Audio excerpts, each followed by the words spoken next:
तो भव्यात्म हम स्वाध्याय कर रहे हैं गोवंश जीवकान ग्रंथराज का संयम मार्गना के अंतर्गत दंडों का त्याग करके किस प्रकार से संयम पाला जाता है इसकी चर्चा चल रही है।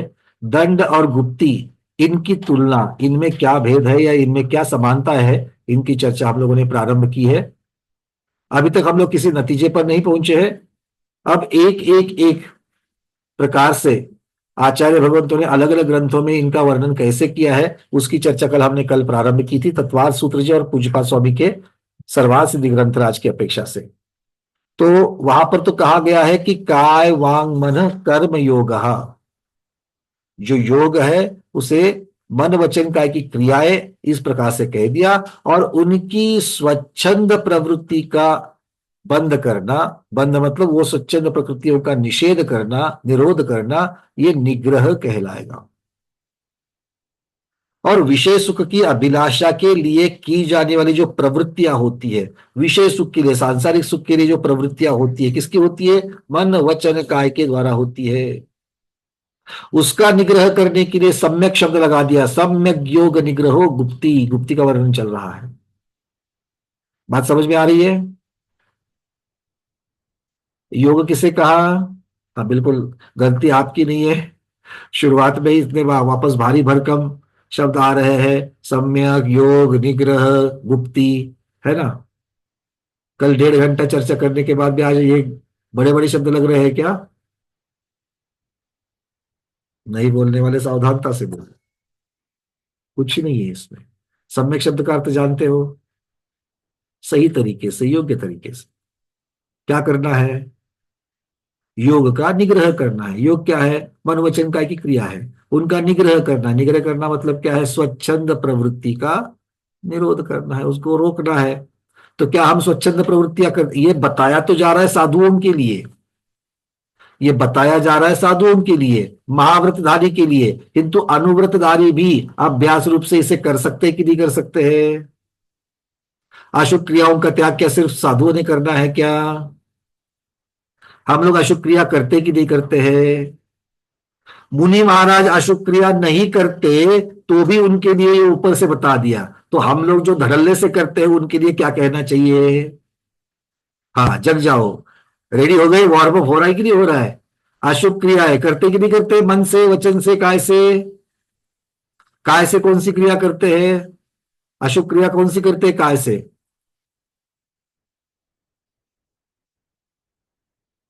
शरीर से कौन कौन सी क्रिया अशुभ क्रिया करते हैं?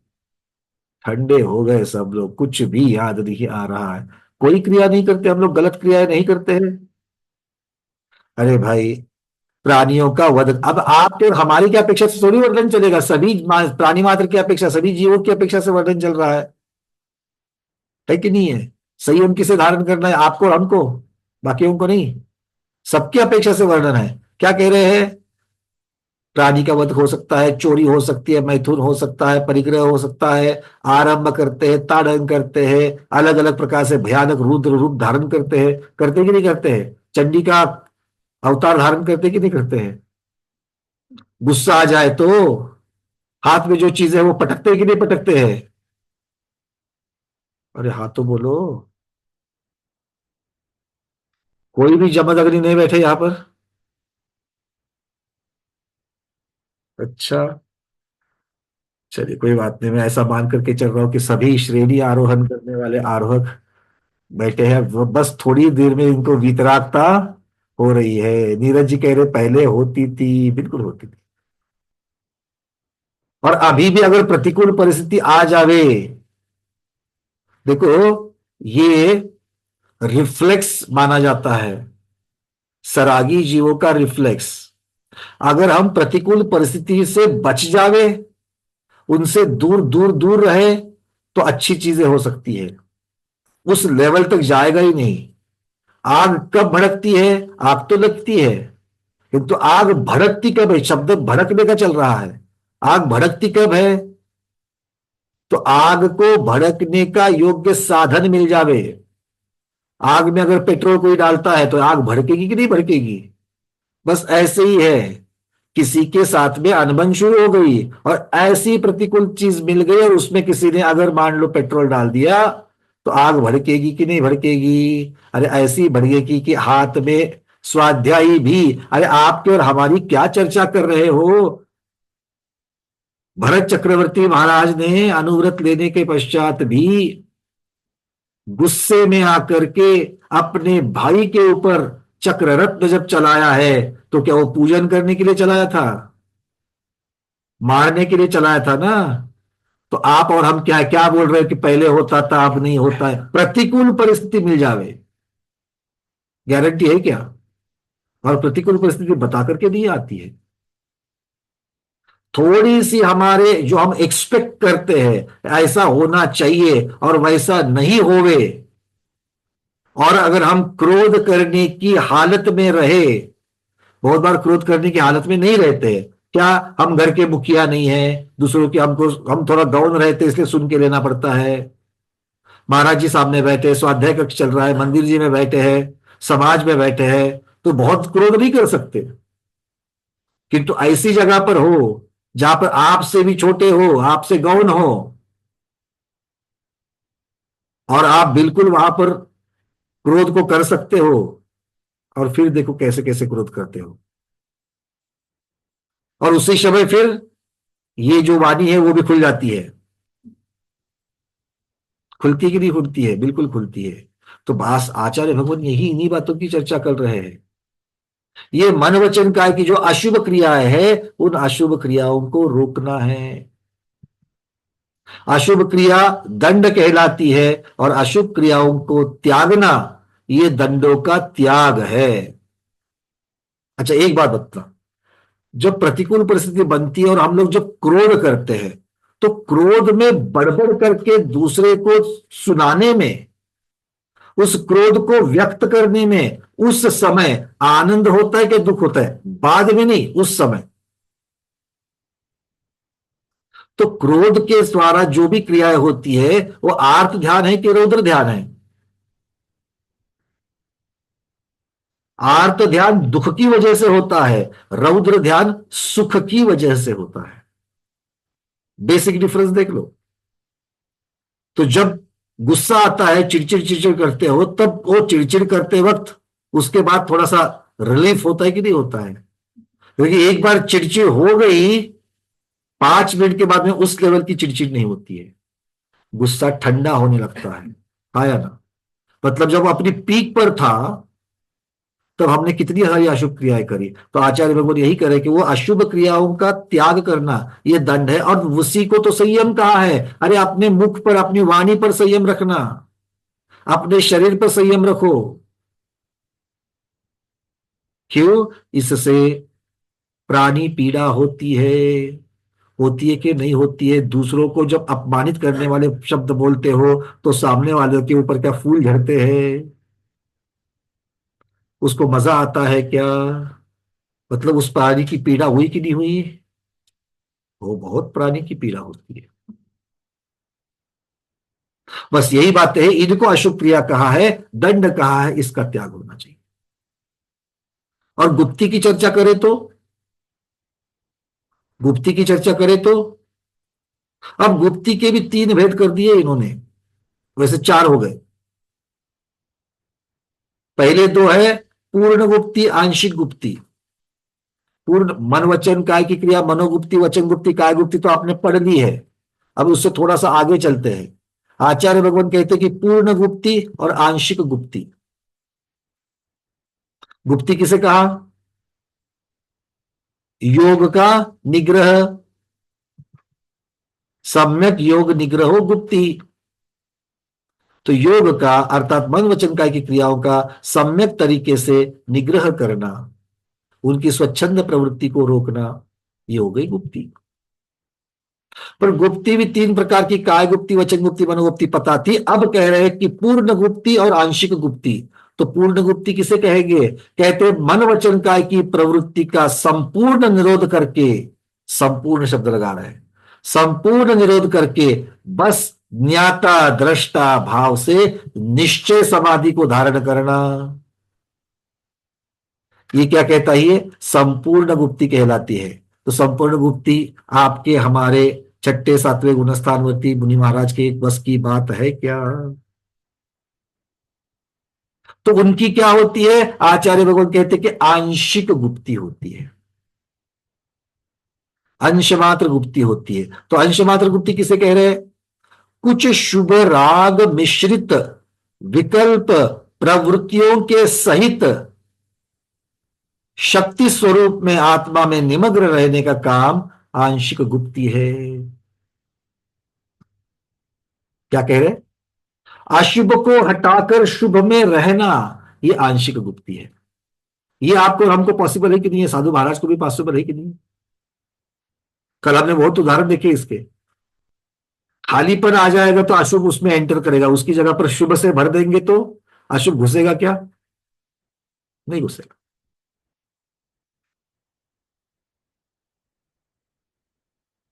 तो आचार्य भगवान यहां पर कह रहे कि आंशिक गुप्ती और पूर्ण गुप्ती। फिर कहते हैं पूर्ण गुप्ती को ही निश्चय गुप्ती कह दिया। निश्चय गुप्ती किसे कहेंगे? द्रव्य अपने शुद्ध स्वरूप में रहे, शुद्ध स्वभाव में रहे, वो निश्चय वो कथन हो जाएगा। तो इस प्रकार से मन वचन काय की क्रियाओं को रखना कि जीव अपने स्वभाव में रहे। अब आप मुझे बताइए, मन को, वचन को और काय को, इनकी जो क्रियाएं है, ये क्रिया जिसमें मन वचन और काय ये तीनों भी संलग्न है, ये तीनों जीव है कि पुद्गल है? मन वचन काय क्या है? जीव है कि पुद्गल है? पुद्गल है, कल भी देखा हमने इसको। तो पुद्गल की अपेक्षा से जो क्रिया हो रही है वो जीव की क्रिया थोड़ी है। तो इनको पूरा का पूरा रोकना कब पॉसिबल है? जब शरीर की अपेक्षा से काम ना हो, वचन की अपेक्षा से काम ना हो, और मन की अपेक्षा से, भाव मन की अपेक्षा से काम ना हो। मतलब सूक्ष्मता में कहेंगे 14वें गुण स्थान में, या तो फिर सिद्धावस्था में। सिद्धावस्था में मतलब जहां पर जीव अपने शुद्ध स्वरूप में आ जाए। तो संपूर्ण गुप्ती, निश्चय गुप्ती कहां पर होगी? सिद्ध अवस्था में होगी। मोटा मोटी कथन कहां पर होगी? सिद्ध अवस्था में होगी। और इसी चीज को चारित्र कहा गया है। ध्यान से सुनना, बड़ी महत्वपूर्ण बात कह रहा हूं मैं। तो चारित्र और संयम दोनों में समानता है कि फर्क है?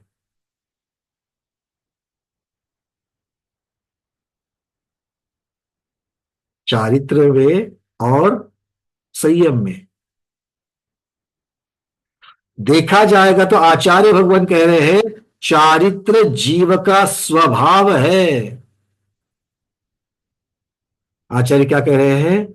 चारित्र जीव का स्वभाव है, संयम जीव का स्वभाव नहीं है। लिख लो, बड़ी महत्वपूर्ण बात है। चारित्र जीव का स्वभाव है, संयम जीव का स्वभाव नहीं है। अर्थ क्या हो गया? शुद्ध स्वरूप में जब जीव आता है सिद्ध परमेष्टि की अवस्था में, तब जीव के पास चारित्र है, संयम नहीं है। शुद्ध जीव में संयम होता ही नहीं है, वहां चारित्र होता है। मतलब संयम का कार्य चारित्र है। संयम के मार्ग पर चल करके चारित्र की प्राप्ति होती है। मोक्ष मार्ग और मोक्ष, इन दोनों में फर्क है कि नहीं है?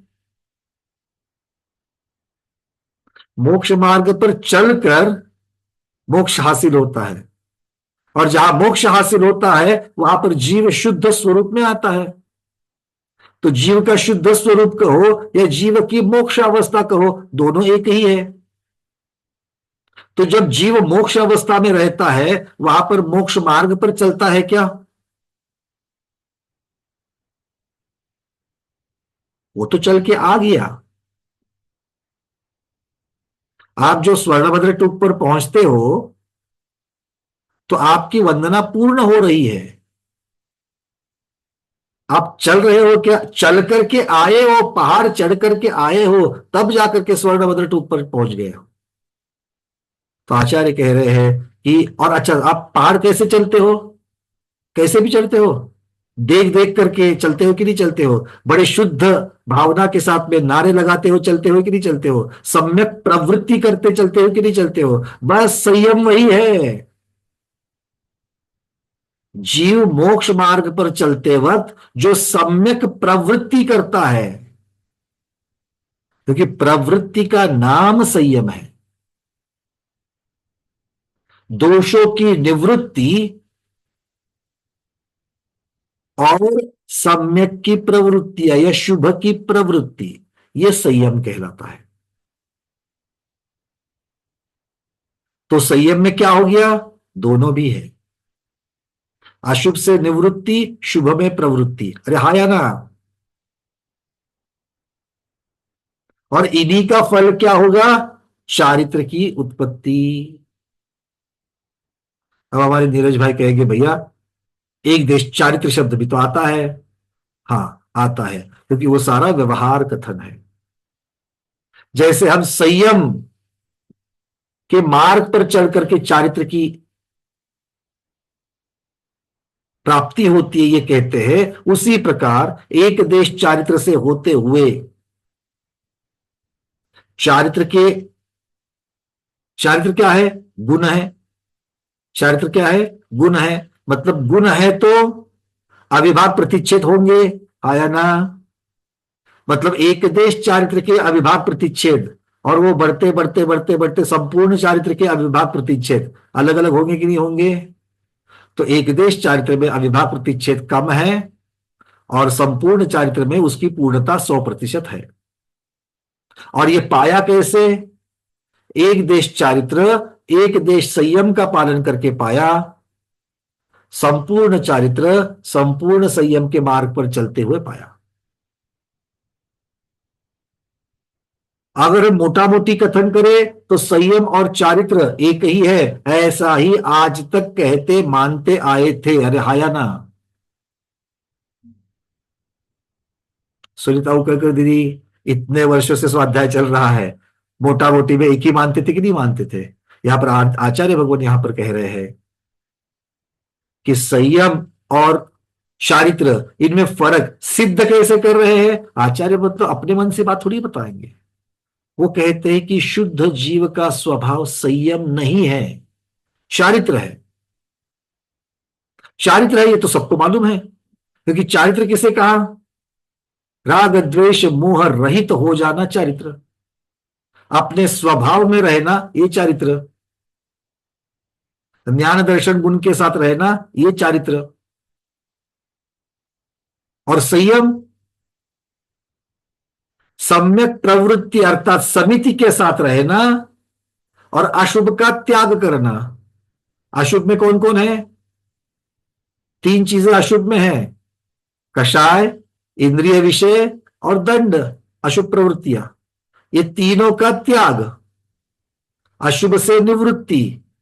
किंतु अकेले अशुभ से निवृत्ति करके चलेगी क्या, नहीं, क्योंकि अशुभ से निवृत्ति शुरुआत में कर ही नहीं सकते हैं। मार्ग पर चलते वक्त अशुभ से निवृत्ति हो सकती है, शुभ से निवृत्ति नहीं हो सकती है, क्योंकि उसी के आधार से आगे बढ़ना है। तो शुभ में प्रवृत्ति और अशुभ से निवृत्ति, ये हो गई संयम। और इस मार्ग पर चलते चलते हमको चारित्र की, अर्थात जीव अपने स्वभाव को पाता है, उसी को चारित्र कहा है। मेरे ख्याल से इतना विश्लेषण काफी है इसको बताने के लिए कि हाँ संयम अलग है, चारित्र अलग है। ठीक है। इसी प्रकार गुप्ति, आंशिक गुप्ति भी है और संपूर्ण गुप्ति भी है। संपूर्ण गुप्ति क्या कहेंगे, चारित्र कहेंगे। संपूर्ण गुप्ति क्या कहेंगे, चारित्र कहेंगे। और आंशिक गुप्ति क्या कहेंगे, संयम कहेंगे। क्योंकि आंशिक गुप्ति में क्या होगा, आंशिक गुप्ति में अशुभ से निवृत्ति, शुभ में प्रवृत्ति। जो आजकल साधु महाराज तीन गुप्ति का पालन करते हैं, पांच समिति तीन गुप्ति का पालन करते हैं, तो क्या कहते हैं, मन वचन काय से कायद सर्ग में चले जाते हैं, कायद सर्ग कर रहे हैं, तो शरीर भी नहीं हिला रहे हैं, बोलने की प्रवृत्ति नहीं है, और मन में क्या सारे विचार चले जाएंगे? क्या बोलने की सभी प्रवृत्तियां बंद हो जाएगी? काय की सभी प्रवृत्तियां बंद हो जाएगी? नहीं, वो आंशिक निवृत्ति वहां पर हो रही है, बाकी सब में प्रवृत्ति है। वहां पर प्रयत्न पूर्वक शरीर को स्वस्थ किया गया है कि नहीं है? प्रयत्न पूर्वक शरीर को एक जगह पर टिकाया गया है कि नहीं है? तो प्रयत्न पूर्वक शरीर को स्थिर करने की प्रवृत्ति है या नहीं है? है। प्रयत्न पूर्वक अशुभ बोलने का त्याग है कि नहीं है? प्रयत्न पूर्वक है, तो वो जो प्रयत्न है वो प्रवृत्ति है, और वो सम्यक है। मन में अशुभ विचार आने नहीं देना, तो शुभ विचार को रखना, यत्न पूर्वक रखना, ये प्रवृत्ति है कि नहीं है? हाँ है। इसी को आंशिक गुप्ति कहा गया, क्योंकि आंशिक गुप्ति में सम्यक प्रवृत्ति होती है और दोषों से निवृत्ति होती है। समझ में आ गई बात? और संपूर्ण गुप्ति में ना शुभ है ना अशुभ है। संपूर्ण गुप्ति में ना शुभ है ना अशुभ है, तो क्या है? सिर्फ जीव का स्वभाव है। और दंड में क्या होगा? दंड में अशुभ प्रवृत्ति का त्याग, अशुभ से निवृत्ति, ये हो गया दंड। अशुभ से निवृत्ति, और उसका अर्थ क्या हो गया? संयम कौन पालन करता है? निश्चय में या व्यवहार में? व्यवहार में। व्यवहार का अर्थ क्या हो गया? अकेले अशुभ से निवृत्ति नहीं होगी, साथ में शुभ की प्रवृत्ति होगी होगी। किंतु मुख्यता किसकी है? अशुभ के निवृत्ति की। इसलिए आचार्य भगवान ने संयम की परिभाषा में कह दिया, व्रतों का धारण करना, समिति का पालन करना, कषाय का निग्रह करना, इंद्रिय विषय को जय करना, और दंडों का त्याग करना। तो त्याग किसका करोगे? सम्यक प्रवृत्ति का करोगे या दोषों की निवृत्ति का, या दोषों का त्याग करोगे? दोषों का त्याग करेंगे, उसी को दोषों की निवृत्ति कहा है। अब समझ में आ रही है बातें? क्लियर हो रहा है? कठिन लग रहा है? सभी के लिए हाँ कह रहे हैं? नहीं? बहुत अच्छी बात। चलो, बहुत बढ़िया। अब आचार्य भगवंतों ने जो जो लिखा है पहले उसको पढ़ लेते हैं। अलग अलग ग्रंथों में, चारित्र सार आदि ग्रंथों में क्या लिखा है उसको पढ़ लेते हैं, और फिर आपके प्रश्नोत्तर को लेकर के फिर गुप्ती के प्रकरण को पूर्ण करेंगे। ठीक है? क्लियर है? चलिए, एक एक चीज को देख लेते हैं। आचार्य भगवान कह रहे हैं कि गुप्ती तीन प्रकार की होती है: काय गुप्ती, वचन गुप्ती और मनोगुप्ती। मन वचन काय की प्रवृत्ति का संपूर्ण निरोध करके मात्र ज्ञाता दृष्टा भाव से निश्चय समाधि धारण करना पूर्ण गुप्ती है, और कुछ शुभ राग मिश्रित विकल्प प्रवृत्तियों सहित रहना आंशिक गुप्ती है। पूर्ण गुप्ती निश्चय गुप्ती कहलाती है। आंशिक गुप्ती अंश के वर्तने के कारण व्यवहार गुप्ती कही गई है। अब चारित्र सार में दंड के उत्तर भेद, क्योंकि मन वचन काय की अपेक्षा से दंड तीन प्रकार का है, जिसे त्रिदंड कहा जाता है। तो दंड के आगे प्रकार भी हो जाते हैं। कैसे? वो कहते हैं कि मन दंड जो है वो भी तीन प्रकार का है, जिसे मानसिक दंड कहा जाता है। जिसे लिखना है लिख लीजिए। ये मन वचन काय के जो दंड है उनके उत्तर भेद बताए जा रहे हैं, मानसिक दंड। और मैं ये बता रहा हूं चारित्र सार ग्रंथ 99 नंबर की गाथा। क्या कह रहे हैं आचार्य भगवान? मानसिक दंड, मन का जो मतलब मन की अशुभ प्रवृत्ति का जो त्याग किया जाता है उसकी चर्चा कर रहे हैं। तो फिर उसमें क्या करना है? तो कहते हैं कि राग, द्वेष और मोह, इन तीनों का त्याग करना मानसिक दंड कहलाता है। तो राग का त्याग, द्वेष का त्याग और मोह का त्याग। राग रतिभाव, द्वेष अरतिभाव, और मोह दर्शन मोह की अपेक्षा से मिथ्यात्व आदि। ठीक है? चलिए, अब आती है बात वचन दंड की। तो वो 7 प्रकार का वचन दंड कहलाता है। वचन दंड के कितने भेद है? 7 भेद। झूठ बोलना, वचनों से कहकर किसी के ज्ञान का घात करना। ज्ञान का घात करना मतलब उसको अज्ञानी कहना, जबरदस्ती गलत चीजें बताना और दूसरे के ज्ञान को दूषित करना, ये क्या कहलाता है? वचन दंड, इसका त्याग करना है। तीसरा है चुगली करना। चौथा है कठोर वचन कहना, अपमान आदि करना। पांचवा है स्वयं की प्रशंसा करना, अति प्रशंसा। लोगों को प्रेरणा मिले ऐसी कुछ अपने बारे में बातें बताना बात अलग है, किंतु अति प्रशंसा जो करना है, राग मोह द्वेष में आकर के, दूसरे के प्रति द्वेष, स्वयं के प्रति बहुत राग, इसमें आकर के अति प्रशंसा, ये वचन दंड हो जाएगा। फिर कितने हो गए? झूठ बोलना, दूसरे के ज्ञान का घात करना, चुगली करना, कठोर वचन कहना, अपनी प्रशंसा करना, संताप उत्पन्न करने वाले वचन कहना, दूसरे को सिर्फ अपमान ही नहीं रहे, उससे भी बढ़ करके दूसरे को संताप आवे ऐसे वचन बोलना। और अंतिम सातवां है हिंसा के वचन कहना। ये सब क्या कहलाते हैं? वचन दंड कहलाते हैं। इनका त्याग करना है। ये आपके अभी की पीडीएफ में नहीं है, नई पीडीएफ में आएगी, सुधारित में आ जाएगा। हाँ प्रवीण दीदी, कहाँ तक आ गए? सातवा काय सांगितलं? हिंसा, हिंसा के वचन बोलना। अब चलते हैं काय दंड की तरफ। वो भी 7 प्रकार का कहा है। प्राणियों का वध करना, चोरी करना, मैथुन करना, परिग्रह रखना। 4 हो गए। पांचवा है आरंभ करना। पांचवा है आरंभ करना। छठा है ताड़न करना, मारपीट, ताड़ना।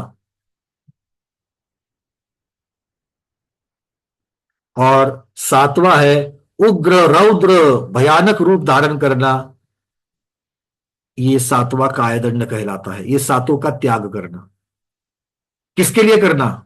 इससे क्या होगा? कौन बताएगा? जल्दी जल्दी जल्दी। इनका तीनों का त्याग करने से क्या होगा माया दीदी?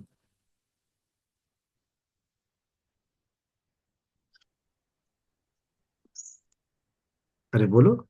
फिर एक बार क्वेश्चन। ये तीन, हम कितने दंड बताए? मानसिक के 3, वचन के 7 और काय के 7, तो टोटल हो गए 17। तो इन 17 का त्याग करके क्या होगा? संयम पलेगा, बहुत चारित्र्य। बहुत बढ़िया। ये संयम, संयम इसीलिए तो दंडों का त्याग बताया।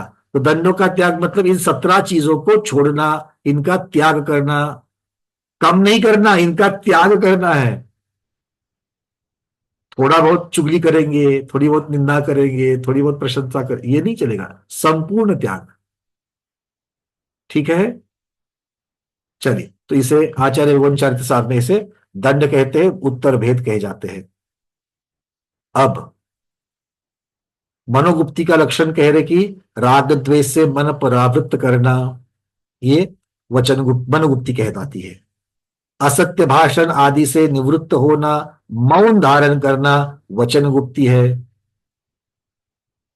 औदारिक शरीर आदि की जो क्रिया होती है उससे निवृत्त होना अर्थात शरीर को स्थिर करना, ये काय गुप्ति का लक्षण है। ये मूलाचार और भगवती आराधना में इस प्रकार से 3 लक्षण दिए हैं। मनोगुप्ति, वचन गुप्ति, काय गुप्ति। मनोगुप्ति किसे कहा गया है? राग द्वेष से मन परावृत्त करना। देखो, सम्यक योग निग्रहो गुप्ति जो कहा गया, मन वचन काय से सम्यक प्रवृत्ति करना और अशुभ प्रवृत्ति का त्याग। अब परसों जो हमने उदाहरण लिया था, भगवान का अभिषेक करना, भगवान का अभिषेक राग द्वेष रहित होकर के करना, या यूं कहेंगे राग द्वेष की मंदता के साथ करना। कर सकेंगे?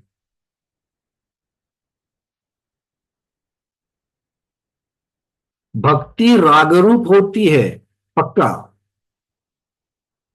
किंतु यहां पर राग और द्वेष को छोड़ करके, मोह को छोड़ करके, क्योंकि मानसिक दंड में क्या कहा था? राग द्वेष और मोह का त्याग करना है। तो संयम से अभिषेक कैसे होगा? राग को छोड़ना है, उस प्रतिमा के प्रति, प्रतिमा के सौंदर्य के प्रति, उस शिल्प के प्रति जो राग भाव है। क्या सुंदर प्रतिमा है, क्या सुंदर नाक है, क्या बहुत सुंदर डोले है, आंख है ना? ये जो वर्णन है, ये उस शिल्प का है। तो इसके प्रति, इसकी वजह से जो राग हुआ है, वो राग छोड़ना। द्वेष छोड़ना, प्रतिमा के प्रति कभी कभी द्वेष होता है। आप बोलोगे ये क्या बोल रहे भैया? अरे होता है, हमने देखा है। बहुत सुंदर प्रतिमा बनी है, 31 फुट उत्तुंग पद्मासन वाली प्रतिमा, और इतने बड़े पत्थर में तराशी गई अखंड प्रतिमा है, तो उस प्रतिमा के उस पत्थर में कुछ ऐसी काली लाइंस बनी है। जो काली लाइंस चेहरे के ऊपर से होकर के गुजर रही है। अब वो पत्थर के अंदर क्या बात है? ऊपर से तो पत्थर ठीक दिख रहा था, जब मूर्ति बनाने गए तो मूर्ति के ऊपर बराबर ऐसे 4 पट्टे आ गए। ऐसी प्रतिमा को देख करके, जो पहली वाली प्रतिमा को देख करके जो राग भाव हुआ था, ऐसी वाली प्रतिमा को देख करके कुछ अलग भाव होते, वही यहां पर द्वेष भाव कह रहे हैं। प्रतिमा को तोड़ने के भाव नहीं हो रहे हैं, पर कम राग होना, उसके प्रति कम आकर्षण होना, यह वहां पर द्वेष भाव हो जाएगा। ऐसा होता है कि नहीं होता है? बिल्कुल होता है।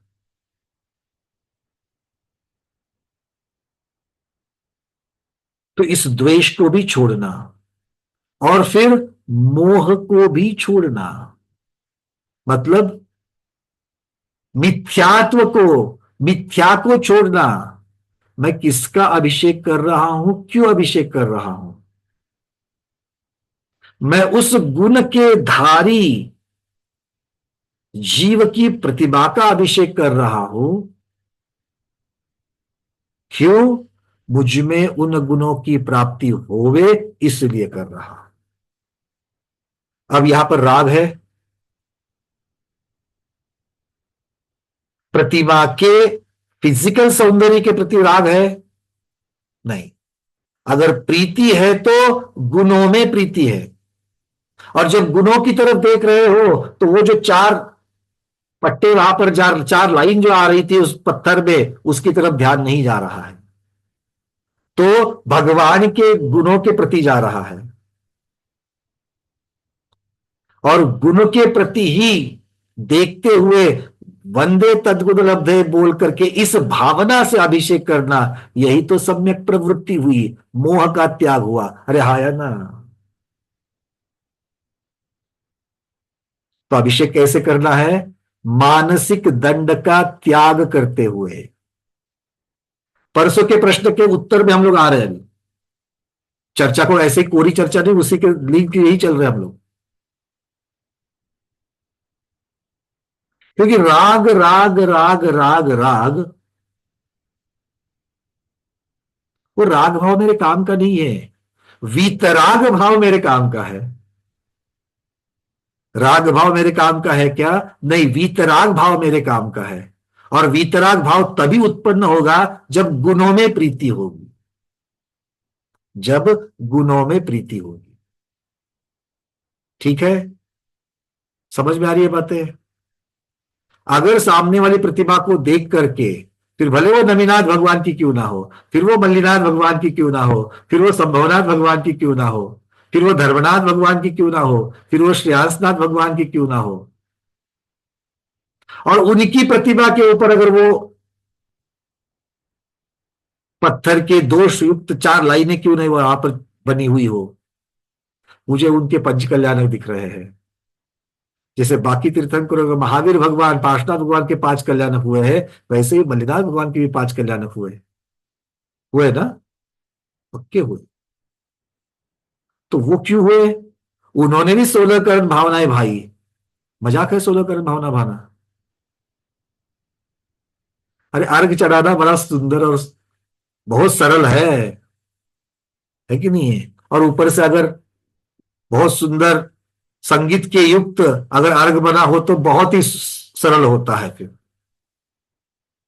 ये कहना है ही नहीं, भावों की शुद्धि हो, निज गुण की वृद्धि हो। अरे गाने में आनंद आ रहा है, उछल उछल उछल करके नाचते हैं, वहां पर उस रिदम, उस शब्द के प्रति राग होता है, और तब हम उछल उछल करके नाच रहे हैं। पर भावों की शुद्धि हो, निज गुण की वृद्धि हो, कितनी बार अर्घ चढ़ाए? इस अर्घ को बोल करके कितनी बार अर्घ चढ़ाया? निज के गुण की वृद्धि हुई क्या? भावों की शुद्धि हुई क्या? अगर हुई हो तो वो अर्घ चढ़ाना सार्थक हो गया, और पूज्य माता जी का लिखना भी सार्थक हो गया। प्रश्न अपने आप को है, दूसरे की निज गुण की, निज गुण बोला है, अपने गुण की वृद्धि हुई क्या? और हम में कौन सा गुण है? कौन से गुण की वृद्धि करानी है बोलो? गुण तो बड़े, दो ही तो बड़े हैं, ज्ञान और दर्शन। तो ज्ञान की वृद्धि हो रही है,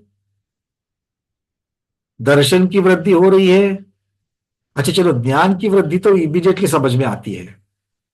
श्रुत ज्ञान की अपेक्षा से ही कहोगे, मति ज्ञान की अपेक्षा से कहां से कहोगे? श्रुत ज्ञान की अपेक्षा से कहोगे, क्योंकि मति में स्मृति ज्ञान धारणा। क्यों याद नहीं रहता पट्टाचार्य? कौन से पट्टाचार्य कब हुए, किन्होंने किसको दीक्षा दी, किसकी समाधि कहां पर हुई, ये याद क्यों नहीं रहता?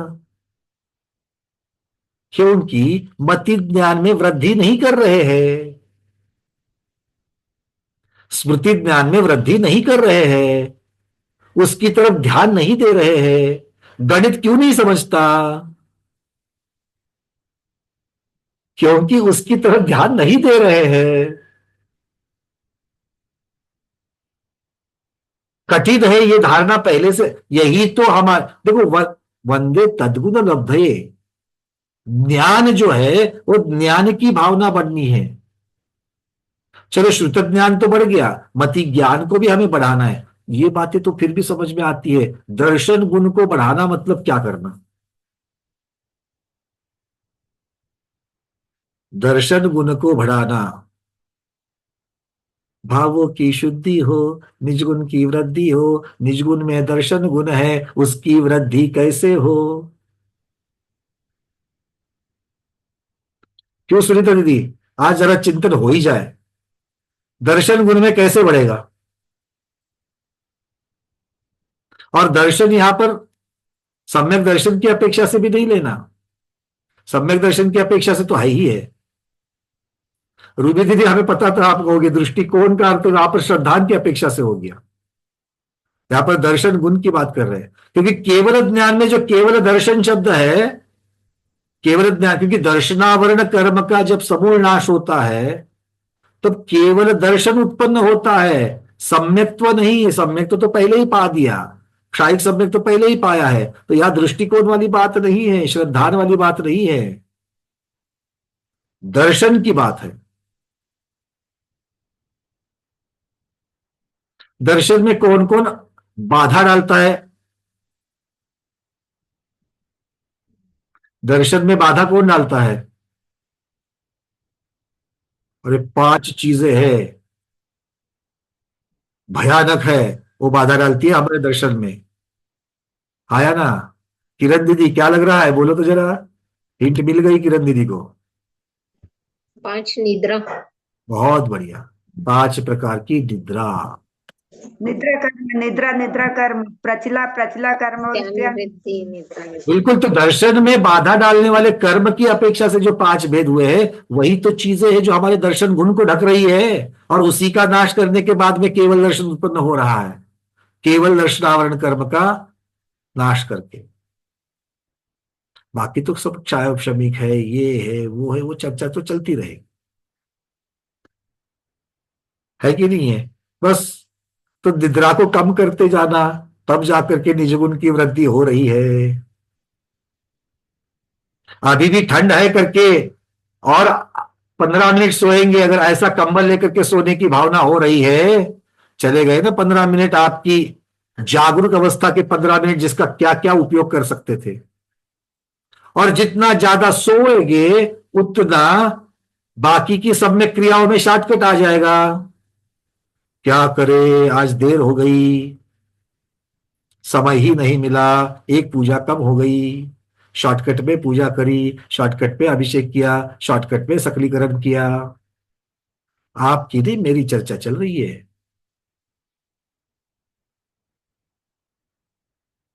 क्यों हो गया? हाँ, बट यही तो है, निजगुण की वृद्धि हो, इनको कम कम कम करते जाना है। खैर, आगे बढ़ते हैं। यहां पर मोह की अपेक्षा अर्थात जिसका स्वरूप जैसा है उस स्वरूप को डालना, दर्शन मोह की अपेक्षा से आचार्य भगवान यहां पर कह रहे हैं। आगे बढ़ते हैं। आगे अब नियम सार में क्या कहा के देखिए। गुप्ती, वन वचन काय गुप्ती की अपेक्षा से नियम सार ग्रंथ में आचार्य भगवान क्या कह रहे हैं, कुन स्वामी क्या कह रहे हैं?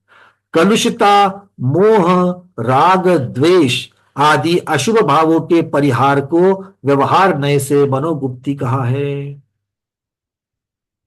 सभी आचार्य तीन चीजों का अलग अलग नाम ले रहे। देखिए, राग द्वेष मोह, राग द्वेष मोह, राग द्वेष मोह, सब अलग अलग कर रहे हैं।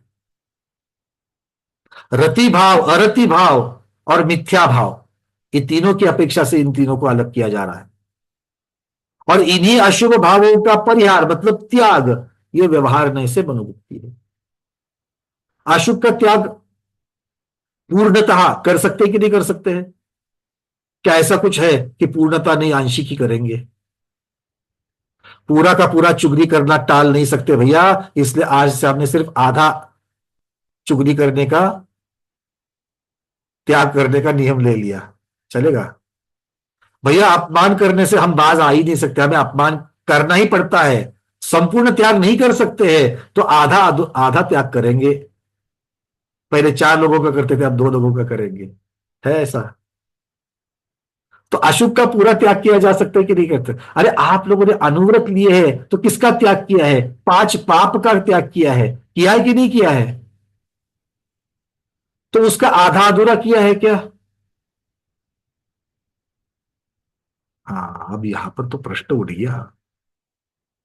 4 प्रकार की हिंसा में से भैया एक ही प्रकार का तो हिंसा किया, त्याग किया हमने, बाकी 3 का तो नहीं किया। अरे कोई बात नहीं, बट संकल्प हिंसा का तो पूरा त्याग किया कि नहीं किया? क्या संकल्प हिंसा में ऐसा रख दिया पंचेंद्रिय की संकल्प हिंसा का त्याग और 2 इंद्रिय 3 इंद्रिय 4 की छूट? ऐसा तो नहीं किया है ना? तो इसका मतलब अशुभ का त्याग किया जा सकता है।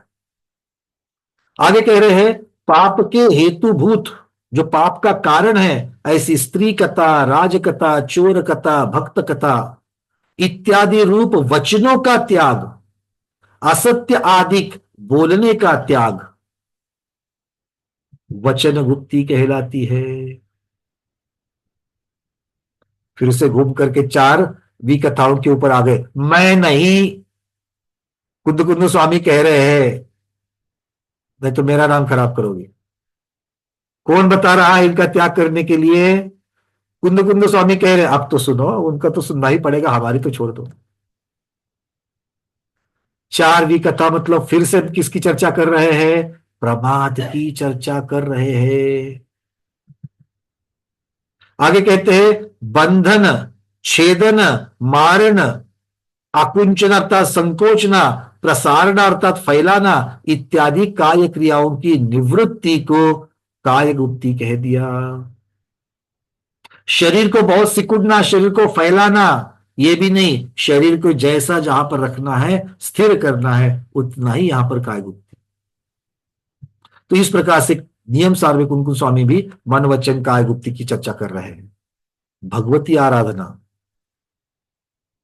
उसकी जो विजयोदया टीका है, अब भगवती आराधना के संदर्भ से गुप्ती के लक्षण कैसे है ये देखते हैं। स्वाध्याय किसका चल रहा है? स्वाध्याय किसका चल रहा है? हाँ, गोबरसार जीव कांड का, है ना। फिर भी एक पर बहुत सारी चीजें हमको फ्री मिलती है, हम लोगों का यही तत्व लेकर के चल रहे कि नहीं चल रहे। उस विषय को अलग अलग जगह से अलग अलग आचार्यों ने अलग अलग विषयों से जो ग्रंथ लिखे हैं उनमें कैसे क्या क्या लिखा है ये हम लोग देख रहे हैं। आचार्य भगवान कहते हैं, एक प्रश्न उठा भगवती आराधना में, वचन तो पुद्गल में है, वचन पुद्गल है कि नहीं है? सब लोग मानते हैं कि नहीं है? हाँ, बिल्कुल वचन पुद्गल है। तो वो आत्मा का परिणाम हो ही नहीं सकते। वचन जो पुद्गल है वो आत्मा का परिणाम हो ही नहीं सकते हैं, क्योंकि वो पुद्गल की चर्चा है। इसीलिए उससे कर्म का संवर करना समर्थ नहीं है। मतलब वचन चूंकि पुद्गल है, वो आत्मा के संवर का उपाय नहीं हो सकता, कर्म को रोकने का उपाय नहीं हो सकता, ऐसा प्रश्न करने वाला प्रश्नकर्ता बोल रहा है। चूंकि जीव के संबंधित होने वाली क्रिया कौन सी है? संवर। और पुद्गल, वचन पुद्गल है, तो वो कैसे कर सकते हैं? आचार्य भगवान कहते हैं, जिससे, जिस कारण से पर प्राणियों को उपद्रव होता है, ऐसे भाषण से आत्मा का परावृत्त होना वाक गुप्ती है, वचन गुप्ती है।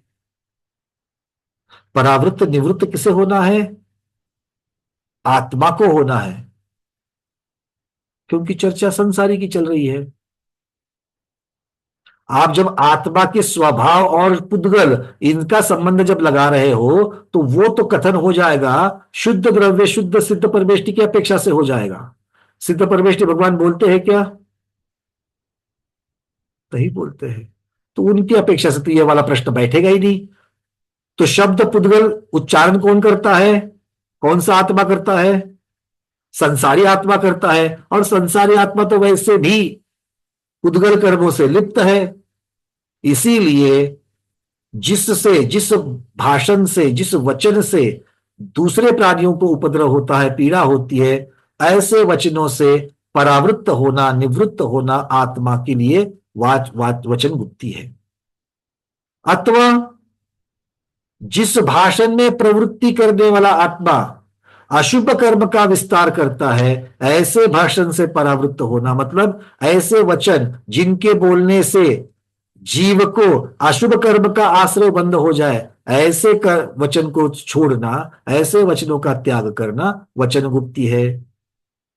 अथवा सभी प्रकार के वचनों का त्याग करना, मौन धारण करना, ये भी वाक गुप्ती, वचन गुप्ती है। ये क्या हो जाएगा? ये ऊपर वाला भेद हो जाएगा।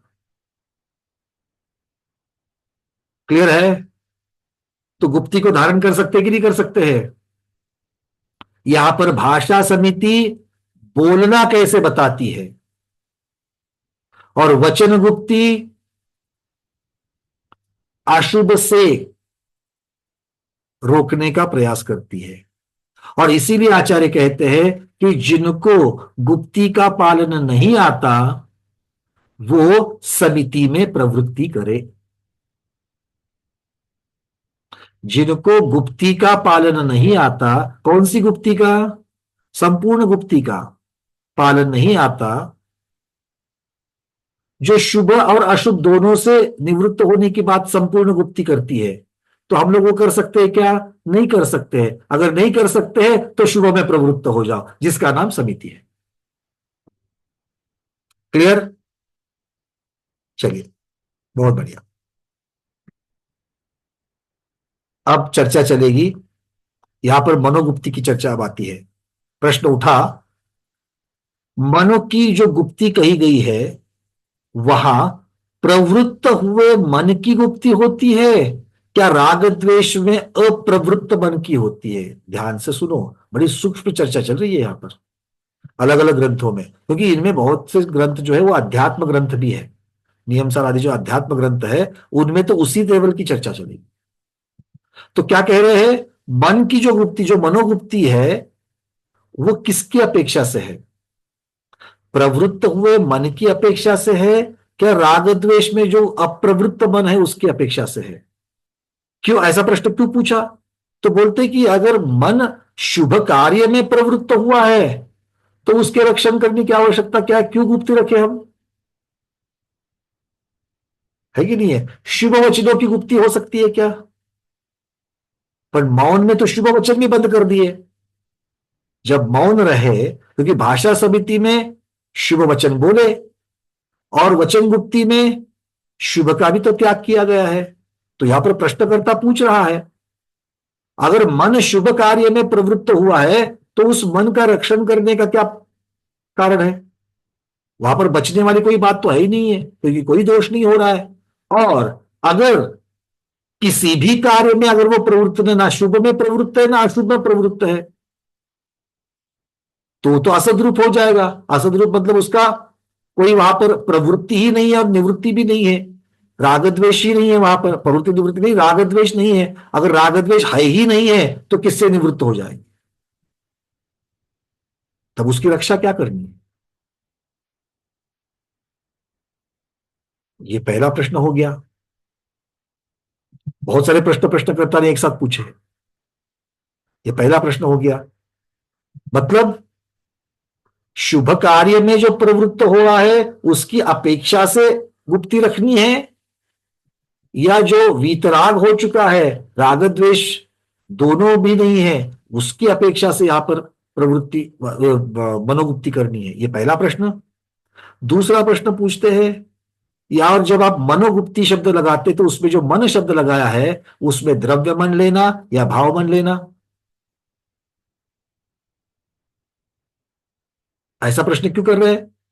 क्योंकि मनोगुप्ती अगर द्रव्य मन की अपेक्षा से अगर आप बोलोगे तो द्रव्य मन में तो कोई विचार होता ही नहीं है। द्रव्य मन में तो सिर्फ उद्गल वर्गना आ रही है, मनोवर्गना आ रही है और उसकी रचना हो रही है और फिर उसमें से गलन हो रहा है। तो अगर ऐसी बात है तो उससे अपाय क्या है? किससे तुम उसको बचाना चाहते हो द्रव्य मन को? और अगर भाव मन की चर्चा कर रहे हो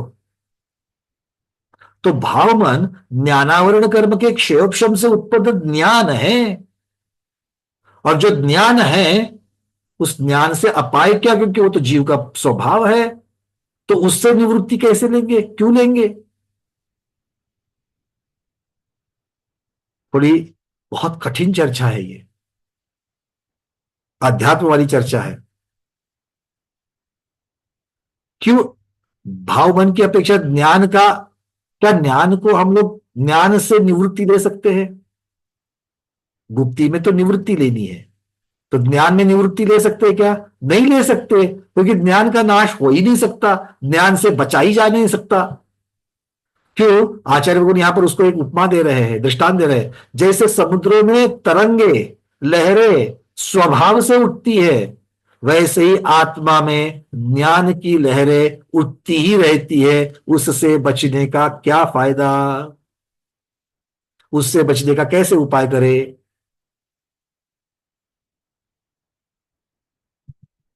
समझ में आ रहा है दूसरा प्रश्न? तो दो चीजें पूछी, एक तो द्रव्य मन की अपेक्षा से गुप्ती है, क्या भाव मन की अपेक्षा से गुप्ती है, ये एक प्रश्न हो गया। और जो शुभ में प्रवृत्त हुआ मन है उसकी अपेक्षा से गुप्ती है, या वीतराग मन उसकी अपेक्षा से गुप्ती आप कह रहे हो? ये प्रश्न उठा। आचार्य भगवान उत्तर दे रहे हैं, मनोमति ज्ञान रूप भाव मन को हम मन कहते हैं। मन किसे कह रहे हैं? मनोगुप्ती में मन क्या कह रहे हैं? मनोमति ज्ञान रूप भाव मन। मति मति ज्ञान के भेद, मति ज्ञान के भेद कौन कौन से होंगे? अवग्रह ज्ञान, इहा ज्ञान, अवाय ध्यान ज्ञान और धारणा ज्ञान, है कि नहीं है? ये चारों भी हो जाएंगे, धारणा कहो, स्मृति कहो, जो भी कहो। और उसे मन कहा गया। तो वो रागादि परिणामों के साथ, अब ये किसकी अपेक्षा? ये बाकी इंद्रियों की अपेक्षा नहीं, मन की अपेक्षा, मन इंद्रिय की अपेक्षा से वर्णन चल रहा है। तो रागादि परिणामों के साथ एक काल में ही आत्मा में रहता है। जब वस्तु के यथार्थ स्वरूप का मन विचार करता है तब उसके साथ राग द्वेष नहीं रहते। जैसे मैंने अभी अभिषेक का उदाहरण लिया। अभिषेक के समय में ये उन गुणवंत जिनेन्द्र भगवान की प्रतिमा है, पाषाण रूपी प्रतिमा है। जब इसकी तरफ हमारा उपयोग लगता है तब हमें उस शिल्प के गुण दोष दिखते नहीं है, और उसकी अपेक्षा से हमें राग द्वेष नहीं होता, जिसकी चर्चा अभी थोड़ी देर पहले हमने करी। हाँ या ना? बिल्कुल। इसका मतलब क्या हो गया? जब यथार्थ सोचते हो, अर्थात हर एक वस्तु का विचार उस वस्तु के स्वरूप की अपेक्षा से जब करते हो तब जीव के राग द्वेष परिणाम नहीं होता, और उसी को मनोगुप्ति कहा। जब जीव के यथार्थ स्वरूप की तरफ उपयोग लग जावे, वस्तु के यथार्थ स्वरूप की तरफ जब उपयोग लग जावे, तब उस वस्तु के प्रति ना राग रहता है ना द्वेष रहता है। उसी को मनोगुप्ति कह रहे हैं। ये बात हजम हो रही है क्या?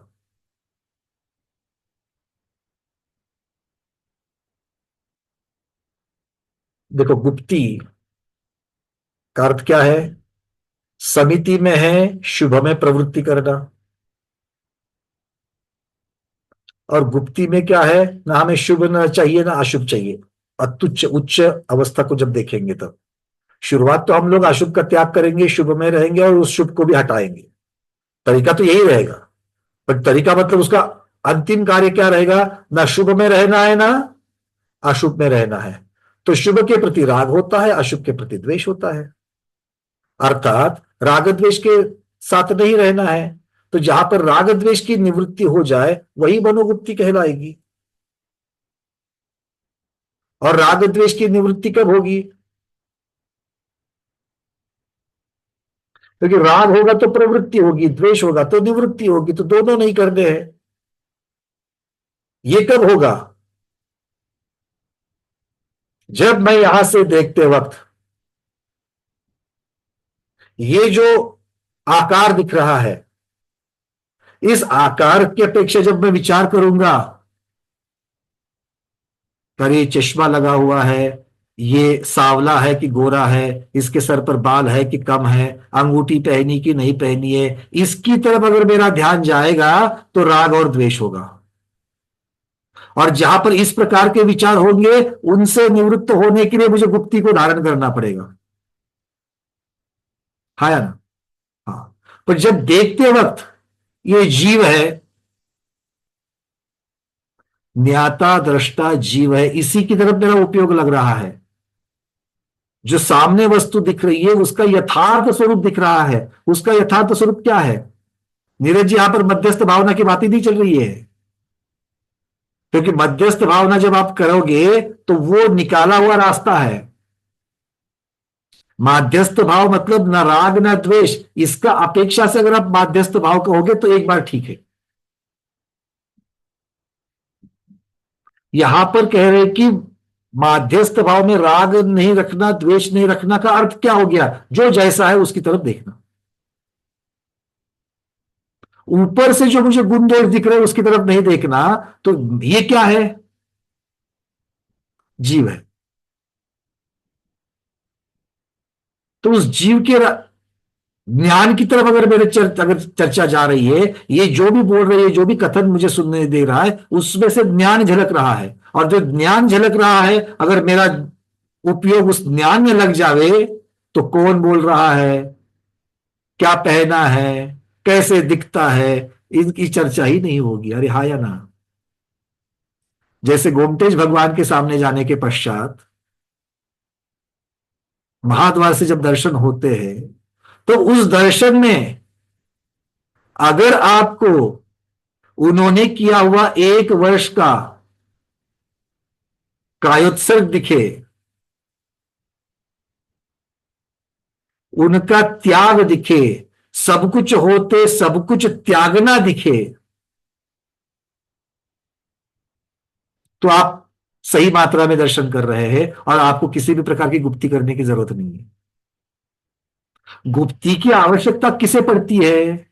जो अशुद्ध है उसको पड़ती है। सिद्ध भगवान को गुप्ती की आवश्यकता है क्या? इसका उत्तर आपने झट से ना बोल करके दे दिया, क्यों नहीं है? और संसारी जीव को ही गुप्ती की आवश्यकता क्यों है? और संसारी जीव को भी गुप्ती की आवश्यकता तब तक क्यों पड़ती है जब तक वो सरागी है, तब तक।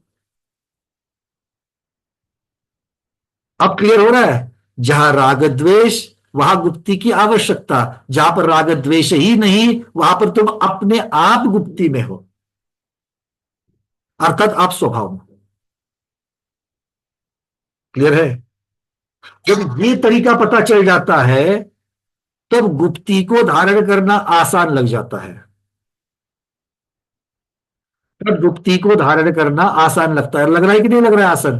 मुझे राग द्वेष करना ही नहीं है।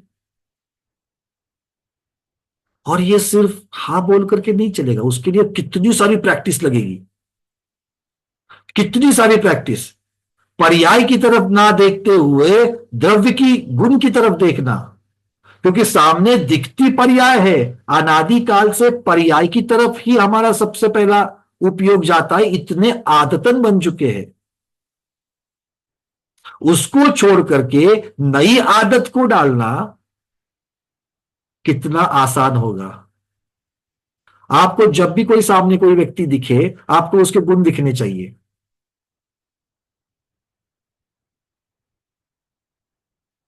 अगर ऐसा होगा तो झगड़ा होगा क्या? अपना मन मलिन होगा क्या? तो कितना आसान तरीका तीर्थंकर भगवान ने बताया है। राग द्वेष को निकालने का तरीका जो जैसा है वैसा ही दिखना चाहिए। मिथ्या दृष्टि में भी आपको गुण दिखेंगे कि नहीं दिखेंगे? एक मिथ्या दृष्टि ऐसे दिखाओ कि जिसको 100% दोष ही दोष है, 1% भी गुण नहीं है, ऐसा एक तो मिथ्या दृष्टि दिखाओ मेरे को। और हमारा ध्यान किधर जाता है? वो दर्शन कैसे कर रहा है, वो घुटने कैसे टेक रहा है, वो माला कैसे फेर रहा है, वो अभिषेक कैसे कर रहा है, और उसके ऊपर से हम उसके सम्यक्त्व का भी, ये सम्यक दृष्टि है कि मिथ्या दृष्टि है, यहां तक पहुंच जाते हैं जो केवली भगवान ही जान सकते हैं। क्लियर हो रही बात? कितना महत्वपूर्ण है। क्योंकि जब इस तरीके से देखो, राग द्वेष की तरफ ना जाकर के स्वभाव में रहना, यथार्थ वस्तु की तरफ अपना उपयोग लगना, यही तो संयम है, अर्थात दंडों का त्याग है। अब बोलो। क्योंकि आप कितना भी कहो, आप कितना भी कहो कि हम राग द्वेष को छोड़ करके उस वस्तु के गुण में ही रममान हो जाएंगे, गुण की तरफ ही देखेंगे, किंतु ये होगा तो नहीं ना। ये तो थियरी हो गई। कषायों को मंद करके जब हम उसके गुणों की तरफ जब देखना चालू करेंगे,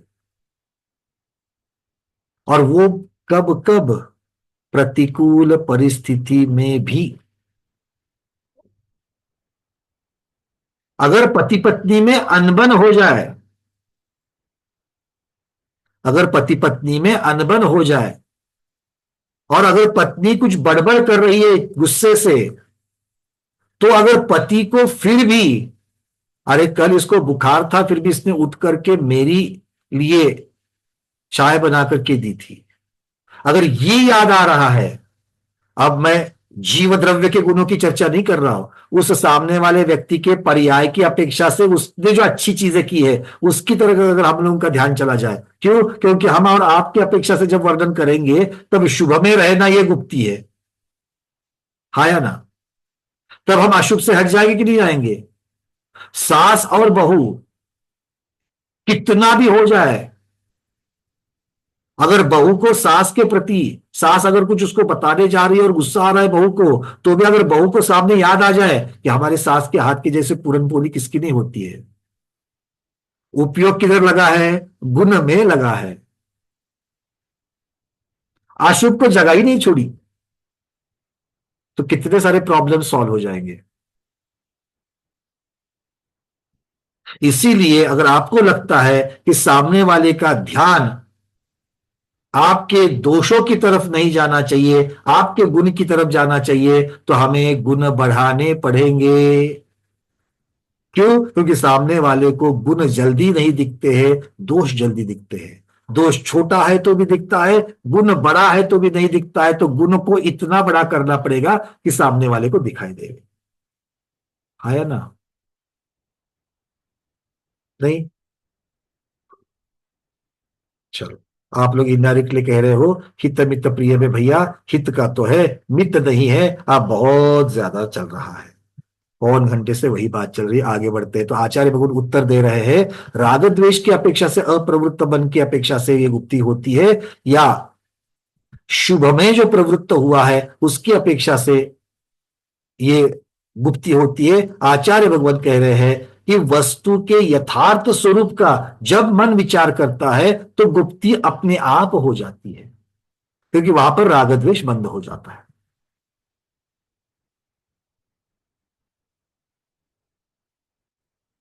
तब मनोगुप्ती आत्मा में है ऐसा समझा जाता है, क्योंकि यथार्थ स्वरूप को देख रहा है, आत्मा जीव देख रहा है। तो गुप्ती किसके साथ हुई? आत्मा के साथ हुई। अथवा जो आत्मा विचार करता है उसको मन कहना चाहिए। अब मन किसे कहेंगे कि जो प्रश्न था उसमें आ रहे हैं, जो आत्मा चिंतन कर रहा है वही मन है। ऐसा आत्मा जब राग द्वेष परिणाम से कोई चिंतन नहीं करता है तब उसको मनोगुप्ती कहते हैं। राग द्वेष को छोड़ करके जब चिंतन होता है, राग द्वेष को मंद करके जब चिंतन होता है, तब जाकर के वो मनोगुप्ती कहलाई। मतलब मन में दूसरे के दोष की चर्चा ही नहीं चलेगी, ना राग की न द्वेष की चर्चा चलेगी, उसके यथार्थ स्वरूप की चलेगी। और यथार्थ स्वरूप भी कैसे?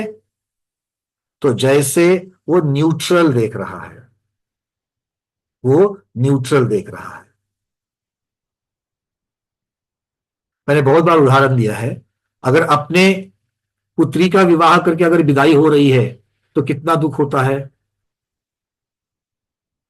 किंतु सिर्फ अगर किसी के विवाह की अगर पत्रिका को देख करके, आमंत्रण की पत्रिका को देख करके हमारे आंख से वो विदाई वाला दृश्य याद आकर के रोना चालू होते हैं कि हम लोग नहीं चालू होते? क्यों? क्योंकि उसकी तरफ त्रयस्थ दृष्टि से हम लोग देखना शुरू करते हैं। कैसे देख रहे हैं? त्रयस्थ दृष्टि से देख रहे हैं। तो जब भी हम त्रयस्थ की अपेक्षा से देखते हैं तब राग द्वेष की मंदता अपने आप हो जाती है। ये यहां पर कह रहे हैं। अगर मान लो सासू मां के सामने बेटा और बहू दोनों का झगड़ा होता है, और अगर निर्णय लेने की जिम्मेदारी उस सासू मां पर आती है, तो सासू मां ने अपने पुत्र की, अपने बेटे की साइड नहीं लेनी चाहिए। क्यों? सिर्फ वो मेरा बेटा है करके उसके दोषों पर आवरण नहीं डालना चाहिए। क्यों? तो फिर वो त्रयस्थ भाव नहीं होगा, वो गुप्ती नहीं कहलाएगी। अरे उदाहरण देकर के समझा रहा हूं मैं, क्योंकि थ्योरी किताबों में रह जाती है, उदाहरण जो है वो हमारे पास आ जाते हैं,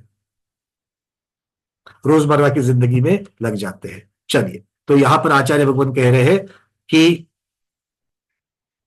आत्मा जब राग द्वेष परिणाम से परिणत नहीं होता तब उसको मनोगुप्ती कहते हैं। अथवा यदि आप यह कहो कि सम्यक प्रकार योग का निरोध करना गुप्ती है, तो वहां भी ख्याति लाभ उसकी अपेक्षा से, फल की अपेक्षा किए बिना जो मन वचन का की क्रियाओं का निरोध किया जाता है उसे मनोगुप्ती समझना चाहिए। अर्थात जहां पर ख्याति लाभ इसके फल की अपेक्षा किए बिना कोई कार्य कर रहे हो, वचन बोल रहे हो, मन से चिंतन कर रहे हो, या फिर काय से कार्य कर रहे हो, तो वो फिर गुप्ती कहलाएगी। क्यों? क्योंकि उसमें आपका राग द्वेष नहीं है, फल की अपेक्षा नहीं है। कल कोई मुझे अच्छा कहे या बुरा कहे उसकी मुझे परवाह नहीं है। जिनवानी है, जिनवानी की अपेक्षा मैं ये चीज बताना चाहता हूं, सब तक पहुंचाना चाहता हूं। इस दृष्टि से जब विचार होकर के जब स्वाध्याय होगा तब जाकर के वो गुप्ती कहलाएगी, मन की भी, वचन की भी और काय की भी। अगर कोई प्रतिष्ठापन क्रिया गलत कर रहा है और वो मेरा बहुत पहचान वाला है, चार लोगों के सामने उसको कैसे बोलूं, मैं समिति का पालन करते हुए, उसका चार लोगों में नाम ना लेते हुए, थोड़े सी हिंट देकर के इस प्रकार से अगर मैं बताऊं ताकि उसको अपनी गलती समझ में आवे, और मैं भी उसके हित का विचार करके उसके गलती का अगर मैं वहां पर दिखा दूं, तो ये क्या हो जाएगा, मुझे राग है, मुझे उसको प्रिय है, मेरा अपनापन है, मेरा ममत्व भाव है, तो भी मैंने उसके दोषों को दिखाया, यथार्थ स्वरूप को देखा। जो दोष कर रहा है वो दोष कर रहा है, और उस दोष को छोड़ना चाहिए। क्यों छोड़ना चाहिए? वही हितकर मार्ग है। क्लियर है?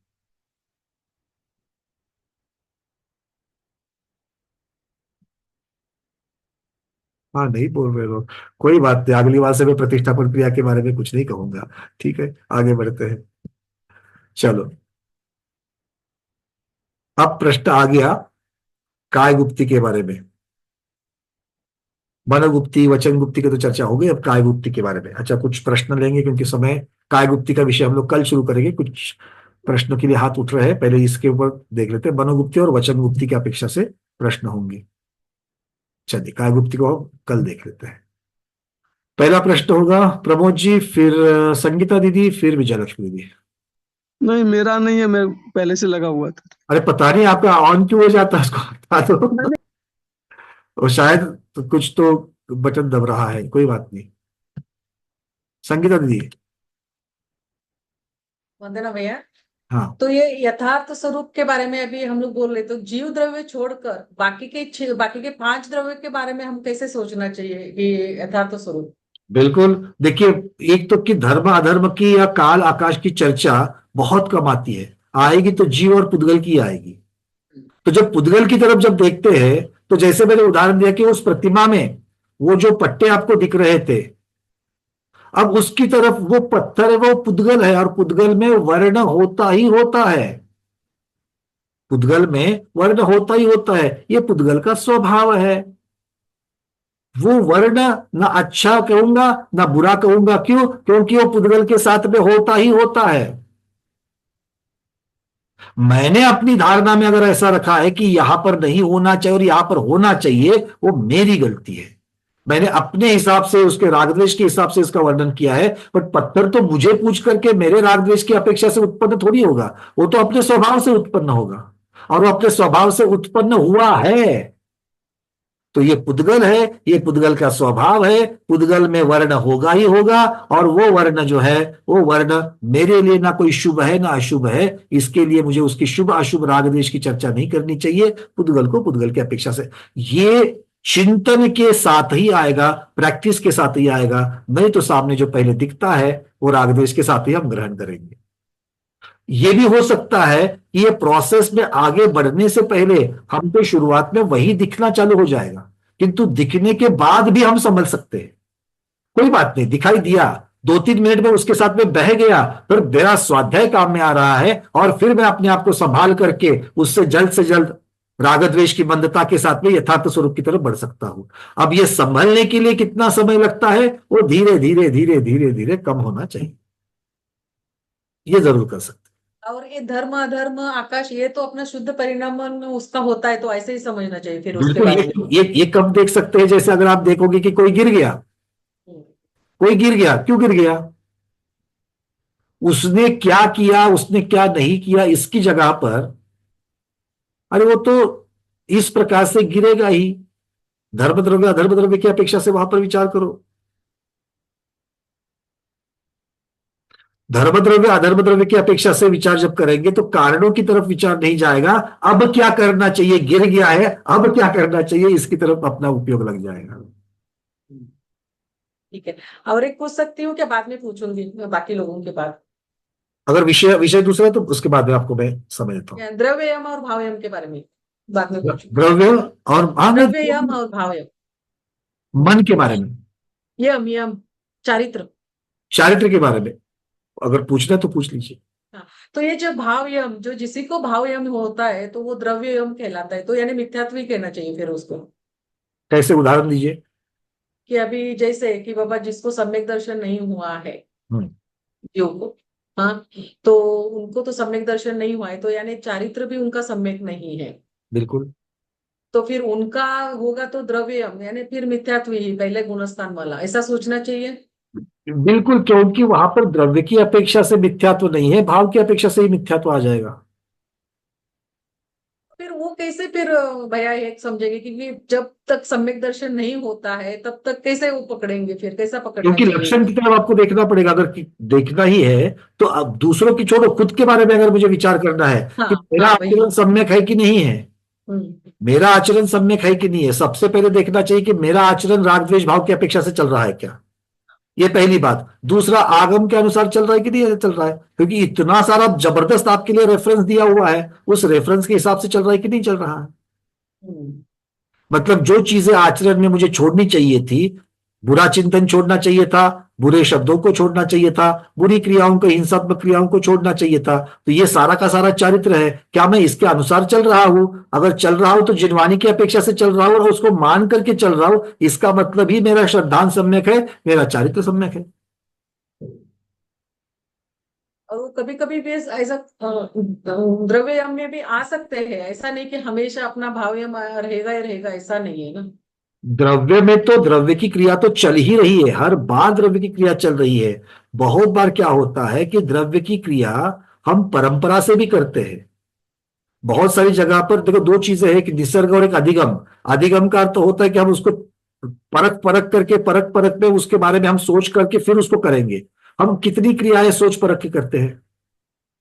नहीं करते हैं। बहुत सारी क्रिया जो करते हैं वो करते आए हैं, आदतन करते हैं, और उसके बारे में अगर हम लोग विचार नहीं करेंगे कि ये सही है कि गलत है, तो उसमें मिथ्यापना आने का चांसेस है डेफिनेटली। थैंक यू भाई। हमेशा फिर भी चिंता, अगर सोच समझ करके करना, ये शब्द जब मैं लगाऊंगा तो भी सोच समझ करके कैसे, दर्पण जिनवानी का ही, तो फिर वो गलत होने का चांस ही नहीं है। इस तरीके से करेंगे तो हो जाएगा। बहुत क्लियर हो गया, थैंक यू सो मच। चलिए, जिनवानी माँ का रेफरेंस है तो क्लीन ही होगा सब कुछ। चलिए विजय लक्ष्मी दीदी, उसके बाद प्रमोद जी। समझो हम कोई अनजान व्यक्ति है, उसके हमको उसके गुणों के बारे में मालूम नहीं है कुछ भी, हम्म। तो कभी कभी उससे भी हमारी अनबन होती है, तो हम कैसा गुप्ती का पालन करें, उधर हमको उसके गुण ही पता नहीं है ना। बहुत सुंदर, अच्छा। इसका अर्थ ये होता है, आपके पहले वाक्य में ही इसका उत्तर आया कि जब हम उसके बारे में जानते नहीं हैं, तो जब जिसके बारे में जानते नहीं है उसके बारे में कोई इमेज बनाना, उसके बारे में कोई धारणा बनाना, ये जल्दी का काम होगा, ये जल्दबाजी का काम होगा। और हाँ, नहीं, जल्दबाजी पर में हम होती इसी पर कोई अनबन होती मोहरे तो उससे लगाएंगे। अपनी, हाँ, पर कभी कभी हम जानते नहीं तो भी अनबन होती है, ऐसा मेरे साथ बहुत बार हो गया है। अनबन देखो, अनबन तो होने के लिए कारण राग द्वेष है। हाँ, तो फिर उधर गुप्ती हम कैसा पालन करें कि ये हम उसके मेरे गुण को याद पहचान का, करें। सुनो, ये मेरे पहचान का नहीं है, ना ही इसकी वजह से मुझे कोई हानि या नुकसान होने वाला है, तो मैं इसकी बातों की तरफ ध्यान क्यों दूं? अगर वो मेरे बारे में कुछ कह रहा है, अगर वो तीसरे को कुछ कह रहा है, तब तो मेरा कोई संबंध ही नहीं बनता वहां पर। नहीं नहीं नहीं, अपने बारे में और अपने पीछे च लगे समझो, तो उसको छुटकारा तो कैसे पाए, कुछ तो हम बोले बिना तो हम उधर से निकल नहीं सकते। अगर मान लो कोई अगर इस भावना से आपको पीड़ा दे रहा है, या फिर उसके उसके बर्ताव की वजह से अगर आपको पीड़ा हो रही है, तो आप हित, तो वहां पर आपको प्रवृत्ति करनी पड़ेगी, उसके छूटने की प्रवृत्ति करनी पड़ेगी। और छूटने की प्रवृत्ति करने के लिए हित भी तो प्रिय, जो भी विषय चल रहा हो, भैया ये मेरे काम का नहीं है, मुझे इससे संबंधित नहीं है, मुझे दूसरा काम है, करके आराम से बोल करके निकल सकते हैं। वहां पर नहीं, होता क्या है कि भाई ये, अगर मैं एकदम से ऐसे यहां पर से उठ के जाऊं तो ये मेरे बारे में क्या सोचेगा, अगर इस प्रकार के स्वयं के प्रति राग आता है तो फिर अटक जाएंगे। ऐसा नहीं समझो, अपनी कोई गलती नहीं रहती है तो भी वो अनजान आदमी अपने से भिड़ बैठता है, कोई तो बात नहीं। फिर वहां गुप्ती पालन करना बहुत मुश्किल है, तो फिर हमको उसको जवाब तो देना पड़ेगा ना कुछ। नहीं, तो इसका मतलब जब क्रिया करनी है तो गुप्ती की चर्चा नहीं चलेगी, समिति की चर्चा चलती है, यही मैं आपको बता रहा हूं। वहां पर अच्छा। आपको समिति का पालन करते हुए फिर बर्ताव करना पड़ेगा, क्योंकि बिना प्रवृत्ति में रहे, बिना प्रवृत्ति में रहे आप अपना निर्दोषता साधे साबित नहीं कर सकते हो, या फिर वहां से निकल भी नहीं सकते हो। हाँ, तो अपने को अपना प्रूव तो करना पड़ेगा। इसीलिए प्रवृत्ति की जरूरत है, निवृत्ति की नहीं। वहां पर प्रवृत्ति की जरूरत है, मतलब समिति का आधार लेना पड़ेगा। वहां ठीक। गुप्ती नहीं चलती, वचन भी। गुप्ती मुनि महाराज के लिए चलेगी, हाँ। गुप्ती मुनि महाराज के, क्योंकि उनको प्रतिकार नहीं करने नहीं, का त्याग है। अभी आपने जैसा बोले घर के लोगों से अपने अनबन हो गई तो अपन उसके गुणों को सोचते हैं कि बाबा उसकी वजह से हमको अच्छा हो गया था, तो चलो अभी कुछ बोला है तो चलो ठीक है। तो ऐसा मैं उससे कंपेयर करी थी जिससे अनजान व्यक्ति से तो अपना होता है। उसके गुरुदेव तो मुझे पता ही नहीं है, उसके हाँ गुरुदेव तो मुझे पता नहीं है, फिर भी अगर मान लो उसके साथ में अगर हो रहा है तो सोचने का, चिंतन का तरीका तो यही है कि मैं इसको जानती ही नहीं हूं, तो इसके बारे में मैं अपनी इमेज क्या बनाऊंगी। इस प्रकार से हम उसके बाद उसके बारे में बनने वाली जो निगेटिव इमेज है उससे बच जाएंगे। ना राग वाली इमेज बन रही है, ना द्वेष वाली इमेज हम लोग बना रहे हैं, तो चिंतन की अपेक्षा से तो हो गया, मनोगुप्ति की अपेक्षा से तो हो गया। अब आती है बात भाषा की। अगर वहां पर प्रवृत्ति की जरूरत है तो भाषा समिति की अपेक्षा से चलेगा। अगर बोलने से अगर मान लो मामला बिगड़ने वाला है तो फिर आपको वचन गुप्ति का सहारा लेना पड़ेगा। ये उदाहरणों के ऊपर डिपेंडेंट है। अभी तो मैं सारी पॉसिबिलिटीज पकड़ करके आपको उत्तर दे रहा हूं। अगर कोई पर्टिकुलर उदाहरण ले लेंगे तो फिर उसकी अपेक्षा से क्या करना है, कहां पर प्रवृत्ति कहां पर निवृत्ति, इसका विचार करके फिर, और वो भी विचार कैसे, सम्यक तरीके से विचार करके वहां से निकलना। ठीक है, चलिए रेखा दीदी। प्रभु जी आपका प्रश्न है? हाँ नहीं, वो मैं ये कह रहा था कि फर्स्ट किसी भी प्रशस्त में भी, राग में भी एकदम से पहले राग होता है, उसको धीरे धीरे कम किया जा सकता है। एकदम से जो है हम लोग जो है, मतलब पहले तो कोई चीज अच्छी लग रही है, मूर्ति बहुत सुंदर है, तो पहले तो यही निकलेगा बहुत सुंदर है। फिर अगर हम इसको स्टक करेंगे कि नहीं मूर्ति सुंदर है लेकिन भाव जो है, जो जिनकी मूर्ति है उनके गुणों की क्या, वो गुण बिल्कुल कितने। बिल्कुल, यही तरीका होगा। प्रशस्त राग होगा क्योंकि हम सरागी है, प्रशस्त राग होगा, और प्रशस्त राग से हम लोगों को धीरे धीरे हमको राग द्वेष मंदता की अपेक्षा से गुणों में संकीर्तन करना पड़ेगा।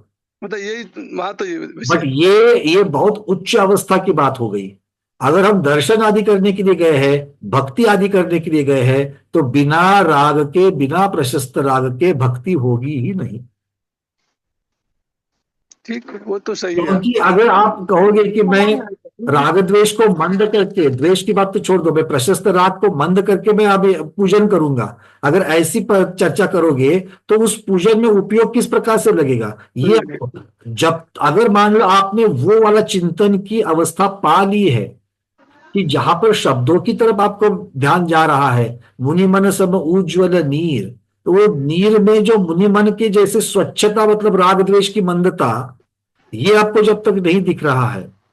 नहीं तो मेरा मतलब है दर्शन करते वक्त तो हो सकता है ना, ठीक है, पूजा करते वक्त या वैसे दर्शन करते वक्त तो ये स्थिति आ सकती है। नहीं, दर्शन भी तो आपको स्तुति के साथ ही करना है। हाँ नहीं वो ठीक है, स्तोत्र के साथ में करना है तो स्तोत्र तो स्तुति है। हाँ नहीं वो ठीक है, लेकिन मेरा मतलब है कि थोड़ी देर शांत रह के थोड़ा सा उनको मतलब, बिल्कुल, हाँ ये भाग भी होना चाहिए, उसी को तो ध्यान कहा। बिल्कुल वही मैं कह रहा हूँ। उसी को तो ध्यान कहा ना कि उनके गुणों की हमें दोनों चीजों में बैलेंस करना है। जी सिर्फ बिल्कुल। और सिर्फ हमें प्रशस्त राग में ही नहीं रखना है, और सिर्फ हमें राग द्वेष को मंद करके भी नहीं चलेगा, क्योंकि अभी तक हम उस अवस्था को नहीं पाए हैं कि जहां पर प्रशस्त राग का साथ छोड़ा जा सकता है। बिल्कुल बिल्कुल। ये दोनों को हमको साथ में लेकर के चलना पड़ेगा, किसी में अटकना नहीं है। जी जी बिल्कुल। रेखा दीदी अंतिम प्रश्न। हाँ, वंदना भैया। और संपूर्ण गुप्ति को हमने चारित्र्य कहा है, तो अंशिक गुप्ति को हम संयम और चारित्र्य में आपने जो फर्क बोला था, तो उसको हम संयम कह सकते हैं या नहीं, वहां कह पर सकते पर्यायवाची हो जाएंगे, वहां पर वो हाँ, पर्यायवाची हो जाएंगे, क्योंकि पर्यायवाची होकर के भी एक देश संयम का कार्य एक देश चारित्र, इस प्रकार से हो जाएगा। और संपूर्ण गुप्ति को निश्चय चारित्र्य बोल सकते हैं या अंशिक को व्यवहार संपूर्ण गुप्ति जो है वो चारित्र का ही भाग है, क्योंकि उसमें राग द्वेष और मोह का तो संपूर्ण त्याग होगा। संपूर्ण गुप्ति इसीलिए वो चारित्र का भाग है। हाँ, चारित्र का ही स्वरूप प्रकट हो रहा है वहां पर। और एक प्रश्न वही था जो विजय लक्ष्मी ने पूछा, वही कि जिसको हम जानते ही नहीं तो उसके गुणों को कैसे पहचानेंगे, तो उसके लिए थोड़ा सा समिति का पालन करके ही आगे जाना पड़ेगा। जिस दिन अनजान के साथ में अनबन नहीं होगी, हाँ, उस लेवल तक हमको उठना है। अरे जो पहचान वाला ही नहीं उसके साथ में क्या। नहीं बराबर। चलिए वंदे। बस आज के स्वाध्याय में इतना ही। ये मनोगुप्ती और वचन गुप्ती का अभ्यास रूप करते करते हम संपूर्ण चारित्रिक की तरफ बढ़े, इसी भावना के साथ में आज के स्वाध्याय को गुरुओं के श्री चरणों में बारंबार नमोस्तु वंदामि इच्छा का करते हुए यही पर समापन करते हैं। जैनम जयतु शासनम, जैनम जयतु शासनम, जैनम जयतु शासनम। एक अंत में मैं कहना चाहूंगा, जो वीडियो इसको देखेंगे इसको भी ये समझे, इस वक्तव्य को, इस कथन, इस सारी चर्चा को एकांत से ना लेवे, क्योंकि अब जितना भी हम लोगों का कथन, ये 1.5 घंटा जितना भी हम लोगों ने चर्चा की है, उसमें कहीं पर निश्चय से चर्चा आती है, कहीं से व्यवहार से चर्चा आती है। क्यों? क्योंकि हम अलग अलग प्रकार के ग्रंथों का आकलन यहां पर कर रहे हैं। जब नियम सार की अपेक्षा से चर्चा करेंगे तो उसको अध्यात्म की अपेक्षा से देखना पड़ेगा, और जब हम चारित्र सार आदि की अपेक्षा से, जब भगवती आराधना को जब देखेंगे तब चरणानुयोग की अपेक्षा से उसको वर्णन को देखना पड़ेगा। तो इसीलिए उन विषयों को, उस कथन को अपनी अपेक्षा से लेना, इससे कोई और अलग कोई मत का यहाँ पर प्रवर्तन नहीं हो रहा है, आगम की चीजों को ही बताया जा रहा है। इस बात को हमेशा ध्यान रखना। जय जिनेन्द्र।